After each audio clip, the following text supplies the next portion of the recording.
A Bíblia diz no livro de Mateus, capítulo 2, e versículo de número 1, diz assim: E tendo nascido Jesus em Belém da Judéia, no tempo do rei Herodes, eis que um mago vieram do Oriente a Jerusalém e perguntaram: aonde aquele que é nascido rei dos judeus?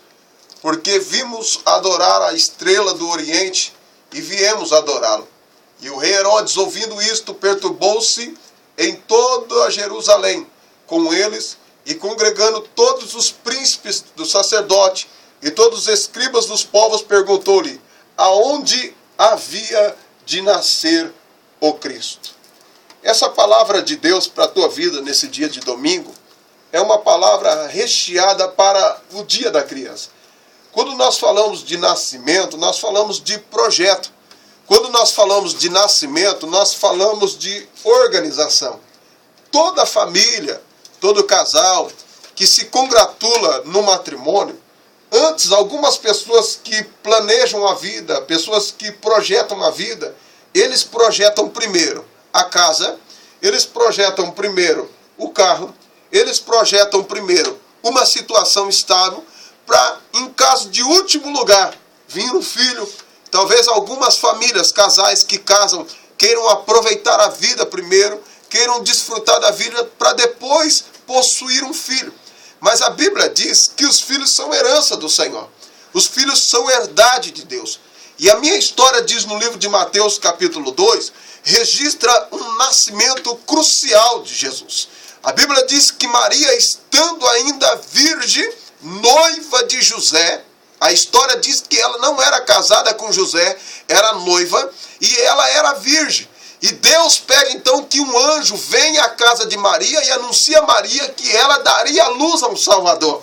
Quando Maria ouve que o anjo olha para ela e diz: Maria, foste agraciada perante Deus, mulher virtuosa, e Deus olhou para você, e tu conceberás e darás a luz a um menino, e esse menino salvará Israel da sua nação e do seu pecado.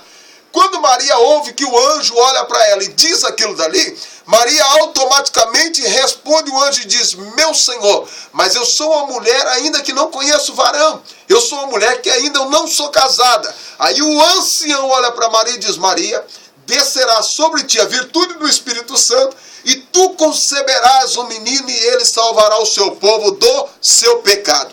Quando nós falamos do nascimento de Jesus, eu estava falando aqui no início, que quantas famílias programam para gerar um filho, quantas famílias que programam antes de ter um filho, um carro, uma casa, uma vida estável, uma renda na sociedade, uma situação financeira boa. Algumas pessoas procuram isso em primeiro lugar para depois possuir um filho. Mas Maria foi diferente. Maria ainda não tinha sido casada, Maria não tinha ainda uma família, e o anjo apareceu a Maria e disse: Maria, tu darás a luz a um filho. Quando nasce Jesus, a Bíblia diz que houve uma eleição nessa época. Maria e José sobem para Jerusalém para se alistar nessa eleição. Só que Maria sobe gestante, com quase 9 meses de gestação. E quando Maria chega em Jerusalém, ela começa a sentir constração, ela começa a sentir dores de parto.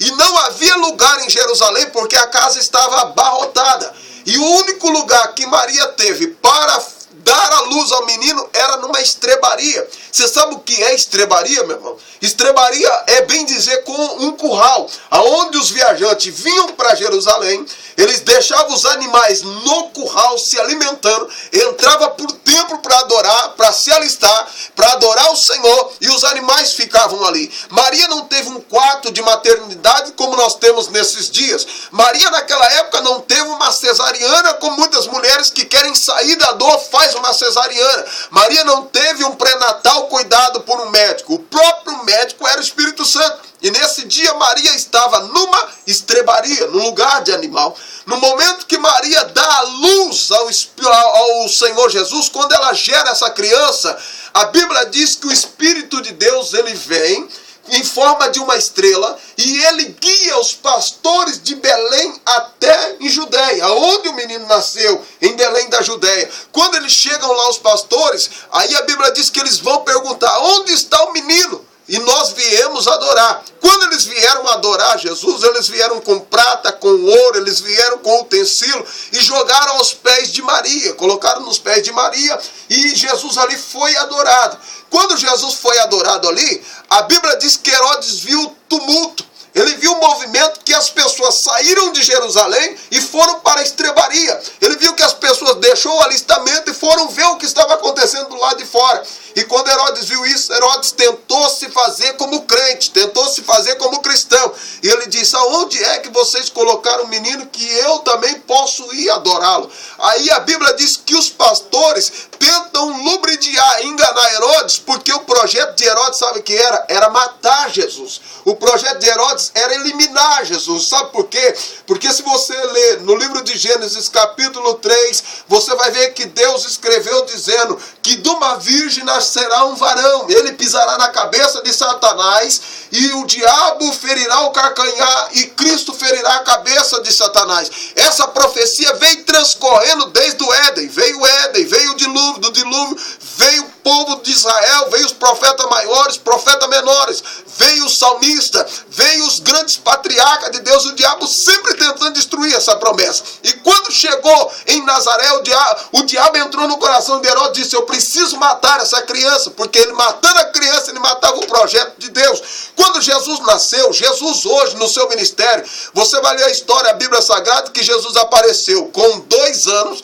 que ele foi apresentado lá com Simeão e Ana, que Simeão e Ana orou e disse, pai, agora despede o teu filho em paz, porque já vimos a salvação. Depois Jesus apresenta no cenáculo com 12 anos e disputa com os homens na sinagoga. Quando Jesus começa a operar os seus milagres, é com 30 anos de idade. E esses 30 anos de idade que Jesus começa a operar os seus milagres, durou 3 anos e 6 meses que Jesus esteve na terra fazendo os seus milagres. Irmão, muitas vezes a gente pensamos que as nossas vidas está atrasado, o nosso tempo está atrasado, o longo vasto da história da nossa crença, da nossa esperança foram-se embora. Hoje eu estava conversando com um rapaz, eu disse, irmão, nós estávamos hoje quase no início de 2014, já estamos no final de 2014, o tempo passou que nós nem vimos o tempo passar.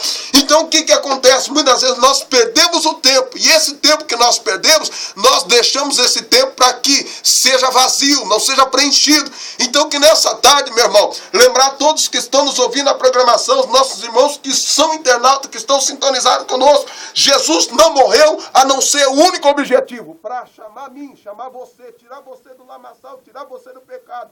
Foi o único objetivo de Deus, de trazer o seu filho à terra, porque a Bíblia diz que antes de nós existir, ele existia. João escreveu que ele era o verbo estava com Deus e o verbo era Deus e ele habitou no meio de nós. Então Jesus desceu para se fazer homem, para ter o sentimento do homem, para ter o sofrimento do homem, para saber como você sofre. Quem sabe eu estou pregando para pessoas que estão me ouvindo do outro lado dessa programação e você está sofrendo dizendo, parece que Deus me abandonou, parece que Deus me esqueceu, parece que Deus não existe.